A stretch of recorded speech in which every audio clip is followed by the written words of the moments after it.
My parents never once cared to call me by my real name. To them I was only the dumb one. That was the label they stamped on me since I was little, before I even learned how to read. My brother Adrian, on the other hand, was treated like a prince. He was the genius, the pride of the family, the one they showed off to everyone. He made it all the way to Harvard on a full scholarship. On his graduation day, my father stood in front of hundreds of guests, bragging like Adrian was some kind of king. He promised him the $75 million company, the New York mansion worth $13 million, and even a brand new Tesla. People clapped as if it was a royal ceremony. I sat in the back row, small and invisible, my heart sinking with every word. I wondered how I would ever escape the shadow they had forced me into. That was the night everything started to change. Out of nowhere, a man I had never seen before walked up to me. He leaned down, slipped a thick white envelope into my hand and whispered, "It's time to show them who you really are." My whole body froze. His words hit me like lightning. Growing up, love in my house was like a prize, and Adrian always won it. My father, Richard, made sure everyone knew Adrian was the golden child. At dinner, the long mahogany table became a stage. My father sat at the head, Adrian on one side, my mother Serena close by, smiling proudly at every word Adrian spoke. By the time I opened my mouth, the talk had already moved on. It was safer to stay quiet than to be shut down. I remember when I was 14. Adrian had just been accepted into some science program. The room filled with claps and cheers. My father lifted his glass and said proudly, "That is what it means to be a Raines. Excellence, leadership, brilliance." Then he turned to me with a smirk. "And you, Leo, managed to pass gym class. We should be thankful for small victories." The table laughed. Even my mother chuckled softly, though it felt forced. That laugh cut deeper than words. It wasn't just that they mocked me, it was that they truly believed I would never be anything. My mother's whispers followed me too. "Why can't you be more like your brother?" she would murmur when handing me a plate or folding laundry. Adrian loved it. He stood tall, sharp-featured, confident, and he carried himself like he already owned the world. When I was 16, I worked nights at a diner. One evening as I left, Adrian smirked from the couch and said, "Don't forget to wash the grease off before you touch the door. We wouldn't want the neighbors thinking we keep a servant." My parents laughed and I walked out pretending it didn't matter. But inside it cut me to pieces. The only one who ever saw me differently was my grandfather, Malcolm. He built our family company from nothing. He never cared about grades or trophies. He asked me about my dreams. One afternoon on his porch, he leaned close and said, "Leo, don't mistake their blindness for truth. You have something Adrian doesn't. One day you'll see it." I didn't understand then, but those words stayed with me. After the ceremony, my parents hosted a huge reception in a fancy New York ballroom. Chandeliers sparkled from the ceiling, polished wooden floors reflected golden light, and the smell of expensive wine filled the air. Valets stood outside as luxury cars pulled up one after another. Businessmen, politicians, and family friends arrived in tuxedos and gowns. But this wasn't just a graduation party, it was the night my father would officially announce Adrian as the heir to everything. I tried to disappear into the background. I stood near the back wall, half hidden behind tall vases of white lilies. People brushed past me, barely looking at me. Some whispered to each other, "That must be the other son," like I was nothing more than a side note in Adrian's story. Then the moment I dreaded finally came. My father climbed the stage with a microphone in his hand, his voice booming across the ballroom. "Ladies and gentlemen, thank you for joining us tonight to honor my brilliant son, Adrian Raines." The crowd erupted in applause. Adrian stood in the front, smiling proudly, soaking it all in. My father's voice grew louder with pride. "The Raines family has built more than just a company, we've built a legacy. And tonight I am proud to announce that Adrian will inherit everything we've created. The $75 million company, the mansion in New York, the Tesla parked outside, it all belongs to him. He is the future of this family." The room shook with cheers and clinking glasses. People shouted their congratulations, raising their drinks high. My mother leaned into my father's side, smiling with satisfaction, her hand resting on his arm as if to say, "We did it." Adrian grinned even wider, lifting his champagne glass toward me. But it wasn't a toast. It was a smirk, sharp and mocking, as if to remind me I had lost and he had won. My chest sank, my fists clenched under the table. I thought about all the years I had worked unnoticed, all the nights I had convinced myself that maybe one day they'd see me differently. But those hopes shattered in front of everyone as my father's words echoed. I wanted to leave, to vanish. As the cheers died down, my mother walked past me. She stopped just long enough to whisper in my ear, her voice sharp like a knife. "At least don't ruin this night for your brother. Keep to yourself." Then she was gone, smiling again as she reached for Adrian's hand on stage. I stayed seated, anger mixing with sorrow in my chest like a storm I couldn't control. I thought of my grandfather, Malcolm, the only one who had ever spoken to me like I mattered. His words echoed again, "One day the truth will set you free." But what truth? All I saw was my father praising Adrian, my mother standing proudly beside him, and a room full of people cheering for everything I wasn't. And that's when I noticed him. A man in a dark suit, moving toward me through the crowd. He wasn't clapping, wasn't smiling. His sharp eyes were fixed on me alone. He stopped beside my table, slid a thick white envelope onto the polished wood, and bent close.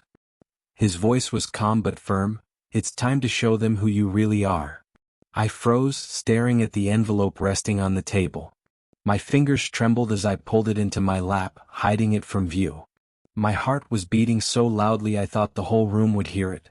For years my family had told me I was nothing. But now this envelope, it felt like proof that maybe they were wrong. I hesitated. Part of me feared it was some cruel joke, another way for life to humiliate me. But then my grandfather's voice echoed in my head, "One day the truth will set you free." I slipped my finger under the seal and tore it open. Inside were papers and a folded letter. My eyes ran across the first page and I stopped breathing. Shares of the company. The mansion in New York. Accounts worth more than I could imagine. And every single one was under my name. At the bottom of the last page was a signature I recognized instantly, my grandfather's. My hands shook harder as I unfolded the letter. The handwriting was his, steady and familiar. "Leo, if you are reading this, it means the time has come. I chose you, not Adrian. You were overlooked, mocked, and ignored, but you learned strength from it.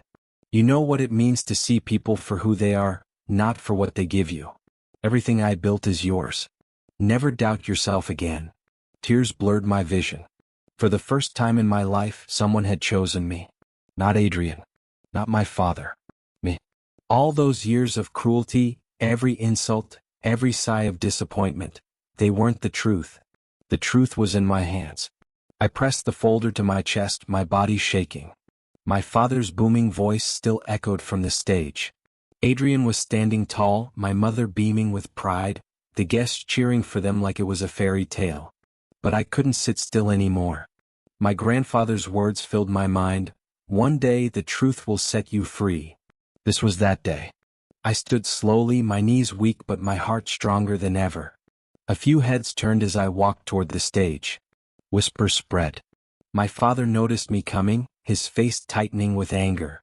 Adrian smirked, assuming I was coming up to congratulate him in front of everyone. My mother's eyes warned me to stop. But I didn't. I climbed the steps, my pulse pounding. My father leaned toward me, muttering under his breath, "Leo, sit down. Don't embarrass yourself." For years I had listened. For years I had shrunk back into silence. But not this time. My voice shook as I spoke into the microphone. "Actually, Father, this moment belongs to me." The room froze. Every guest turned to look at me. Glasses hung in the air. Adrian's grin faltered. My father's jaw clenched. My mother shook her head slowly, panic flashing in her eyes. And I pulled the papers from my jacket. I held the papers high so everyone could see them. My voice trembled at first but grew stronger. "I'm not the one embarrassing myself tonight," I said. "You are." Gasps spread through the room. People leaned forward, whispering, unsure of what was happening. Adrian gave a nervous laugh, raising his glass like it was a joke. "What are you doing, Leo? Sit down before you make a fool of yourself." But I didn't sit down. I unfolded the documents, the seal of the Rains Company shining under the golden chandeliers. These are transfer agreements signed by my grandfather years ago. He chose me. Not you, Adrian. Not you, father. Me. The crowd erupted into noise, whispers, gasps, people craning their necks to see. My father's face turned red with fury as he lunged toward me. This is ridiculous. That old man didn't know what he was signing. And then a calm, powerful voice cut through the chaos. I knew exactly what I was signing. The ballroom fell silent. Every head turned. My grandfather, Malcolm, stood near the front. Slowly he walked toward the stage, leaning on his cane. Each step echoed, commanding more authority than my father's loudest words ever had. When he reached me, he placed his hand firmly on my shoulder and looked out at the crowd. I gave these papers to a man I trusted to deliver when the time was right. That time is now. I chose Leo because I watched both of my grandsons grow. Adrian, you are brilliant, but brilliance without humility becomes arrogance. Richard, you built wealth, but you lost compassion. Leo was ignored, mocked, and pushed aside, yet he never hardened his heart. That is why he will lead. He knows the value of people, not just power. The room filled with loud gasps. Some guests covered their mouths. Others nodded slowly as if the truth was sinking in. Adrian's face turned pale, his confident smile completely gone. He shook his head, his voice cracking. Grandfather, you can't be serious. I've achieved more than Leo ever could. I've done everything to make this family proud. Grandfather looked at him sadly, not angrily. You achieved for yourself, Adrian. Not for others. That is not leadership. That is vanity. My father's voice rose, desperate now. You would give everything to him? To the boy who failed, who never carried the Rains name with pride. My grandfather's reply was sharp and final. No. I am giving everything to the man who will redefine what the Rains name means. The chandeliers above us seemed to flicker as the weight of his words settled in. The silence in the room was heavy. For the first time in my life, I didn't feel like the forgotten son. I felt like the heir. I turned to face the crowd, my hands no longer shaking. All my life I was told I was nothing, I said firmly. But tonight you see the truth. My grandfather believed in me when no one else did. And I will not waste what he gave me.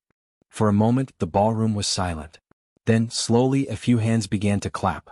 At first it was hesitant, uncertain. But then more joined in until the sound spread across the room. Applause filled the hall, drowning out the silence that had pressed on me my whole life. People were standing, cheering, not for Adrian, not for my father, but for me. I looked out into the crowd and saw faces that had once ignored me now staring in awe. My father's face burned red with fury. His jaw was tight, his hands shaking at his sides, but he didn't move. My mother's smile had vanished. Her lips trembled, her eyes wide, unable to hide her shock. Adrian stood frozen, still holding his champagne glass, his smirk gone. For the first time he couldn't meet my eyes. There was something new there, fear. My grandfather's voice carried over the applause. This family will change starting tonight.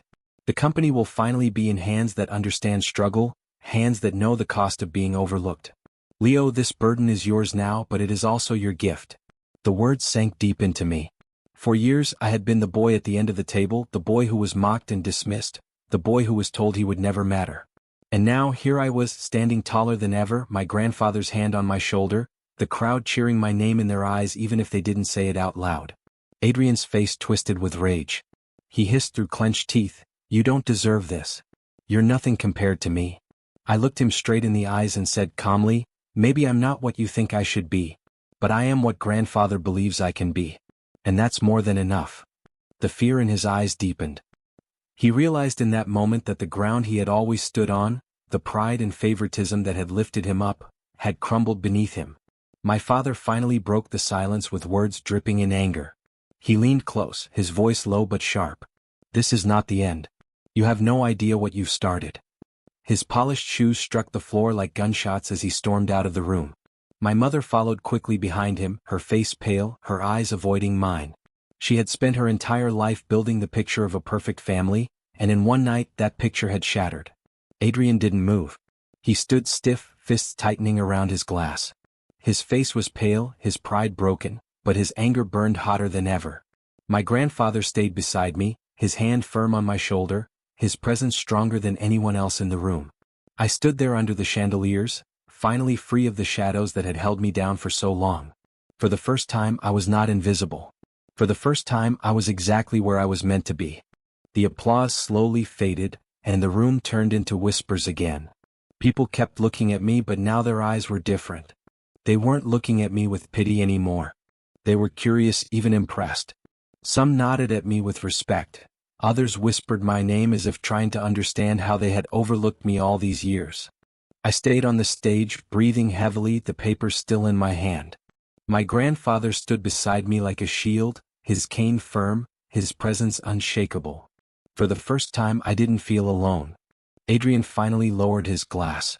His smirk was gone, replaced by anger and disbelief. He stepped forward, his voice trembling. "This isn't right. Grandfather, you can't do this. I've worked harder than Leo ever has. I've achieved everything you wanted. I'm the one who deserves this."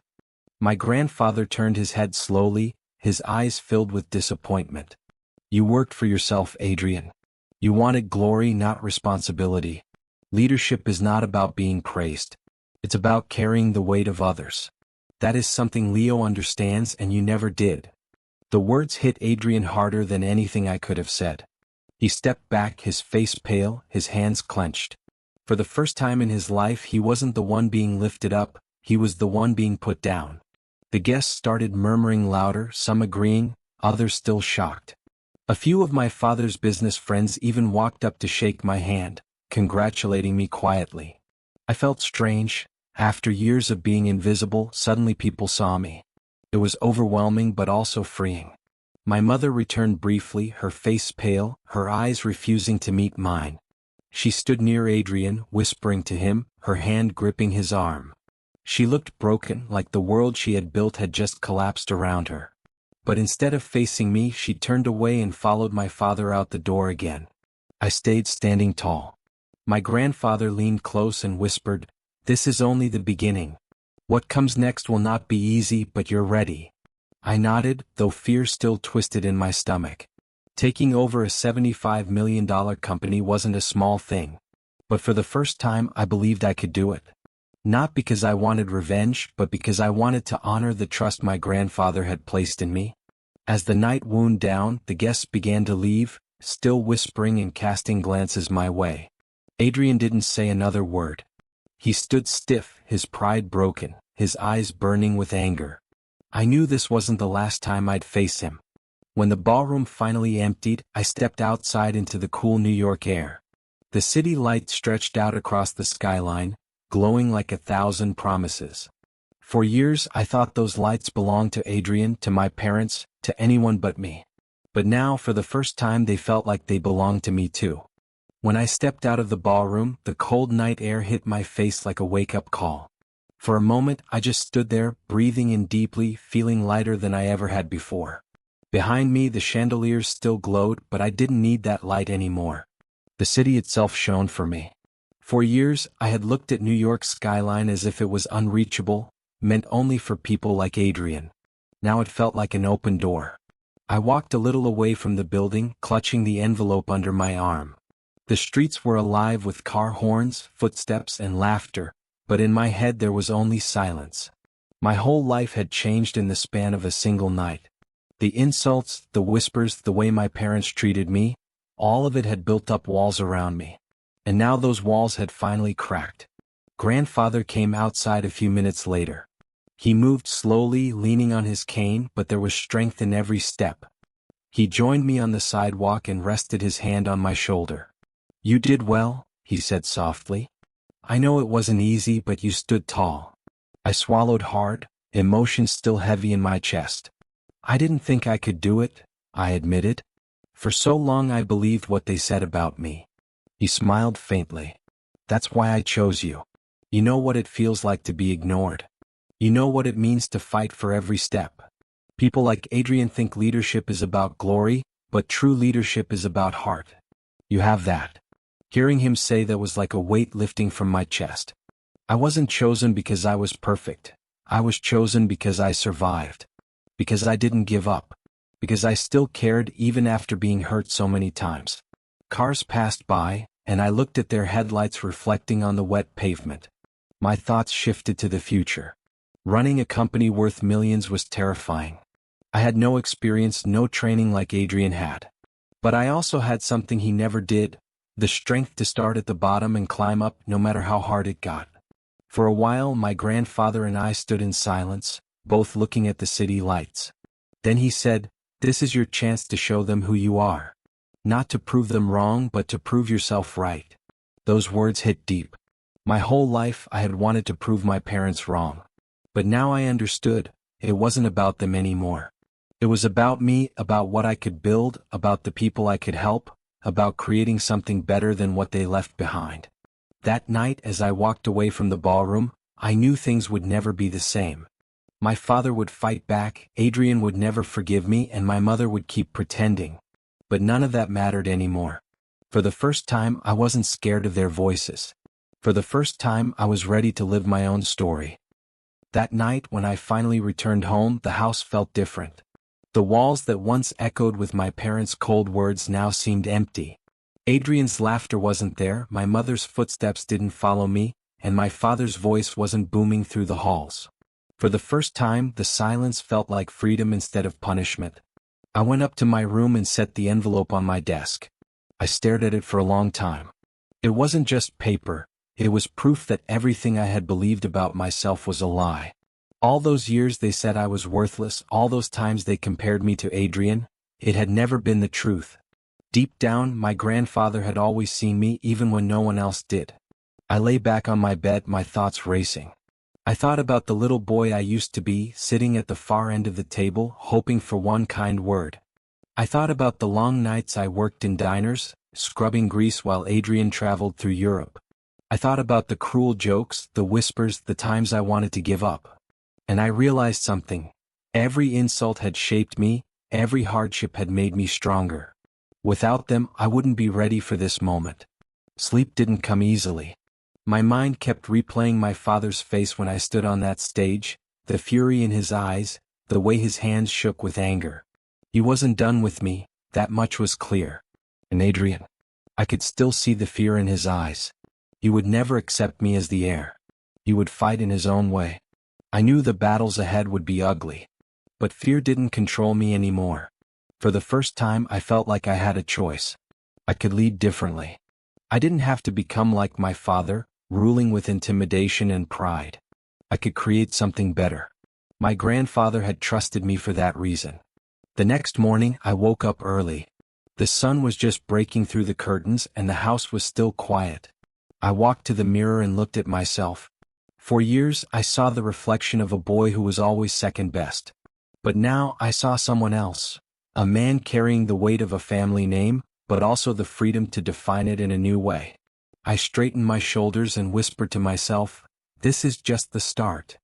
The day after the reception, I walked through the city with a new sense of purpose. The streets were the same, the people rushing past were the same, but for me, everything had changed. I no longer felt like a shadow hiding behind Adrian. For the first time I felt like I belonged in this world. I thought about all the years I wasted wishing my parents would see me. How many nights I stayed awake, hoping my father would be proud of me, hoping my mother would smile at me the way she smiled at Adrian. But now I understood something important. I didn't need their approval anymore. My value didn't come from their words. It came from what I had survived, from the strength I carried inside me. Later that evening, I sat with my grandfather in his study. The room was warm, lined with books and old photographs of the family. He poured tea for both of us and said, "Leo, this will not be easy. People will question you, challenge you, even betray you. But remember, leadership is not about proving yourself to them. It is about proving to yourself that you can stand even when the ground shakes." I nodded, holding his words close to my heart. He had given me more than wealth or power, he had given me belief. Belief that I could be more than the forgotten son.